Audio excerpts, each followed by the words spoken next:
I first became aware of Jessica Pratt in 2019 following the release of her album Quiet Signs.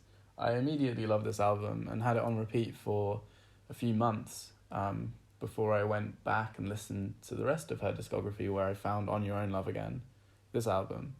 And in the following years, recent years, it's the one that I've kept coming back to and had on repeat really a lot.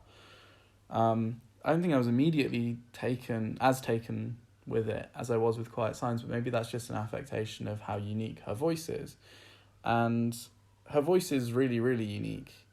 It's immediately identifiable. I've never heard anything really like it. And I was slightly tricked into thinking she might be British when I first listened to her, and was surprised to find out that she is American. She's Californian, and she certainly doesn't sing in her speaking voice, which is something that maybe I think annoys me a little bit sometimes. Particularly, there are a lot of British artists who, or just British people who, when they go to sing, have this default slightly faux American accent that they put on, which is maybe a little bit sad, I don't know, but it's definitely very generic, which Jessica Pratt is not. I think there's something very charming about singing in your accent. For example, Lily Allen, who is like aggressively British. But this doesn't annoy me with Jessica Pratt's, midway, maybe it's reminiscent of the old Hollywood sort of mid-Atlantic kind of thing, which was fake, but it really doesn't annoy me, and mostly just because she makes it work so amazingly well with the music that she pairs it with. On this album, it's particularly an assortment of really tumbling, folky guitar picking, which is kind of comforting and familiar, and sort of blankets us with this familiarity. And that's sort of paired with her slightly alien and very unusual voice, which often she pairs with more of her voice to make these really interesting harmonies. And all this ends up being a really interesting contrast between something maybe that is very comforting and something that is discomforting, which is a very strange juxtaposition. It's not unusual to have maybe two opposing emotions put together in music, or just in life. Think of like nerves, like a mixture of fear and excitement.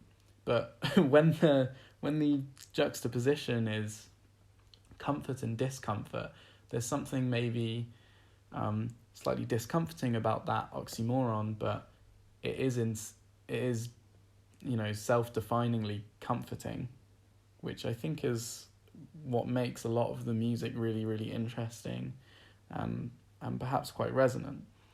On top of this, she has great lyrics throughout the album and creates some really, really amazing imagery, which I think most people would describe maybe as spacey. Okay, there's a song called Moon Dude, which might highlight this, but throughout the whole album, there is this kind of vibe. I think one example that springs to mind of great imagery is on the second song, Games That I Play, the opening line, "People's faces blend together like a watercolour you can't remember." I think that's just a great display of lyricism. And you can find pockets of really good things in all of the songs. Not to say that they're at all patchy. It's a really consistent album, and there's really not a bad song on it. And this doesn't make it flat. From song to song, there is a great narrative really throughout the album. Perhaps you're greeted with a tone that is set up in the first two songs that immediately sort of dives to something a little bit more dark in the third song, Strange Melody, but then picks up again in the next song, Grey Seeds. I think that's how you pronounce it, which perhaps is my favourite on the album.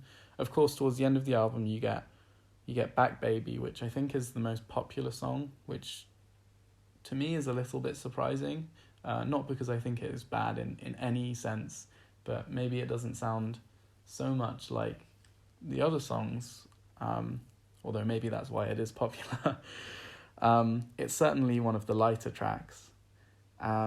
This then leads into the closing song, which is really like a summary of the album as a whole, and it's very prosaic. It's kind of like a declaration, and almost reads as or sounds as just a paragraph.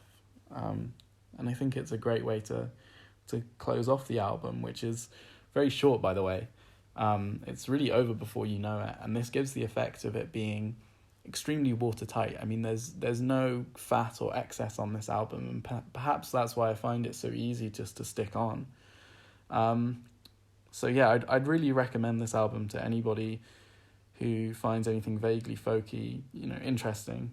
And I'm quite interested to know if any. Well, I know many people must do, but how many and why people hold this album in quite a special place, like myself.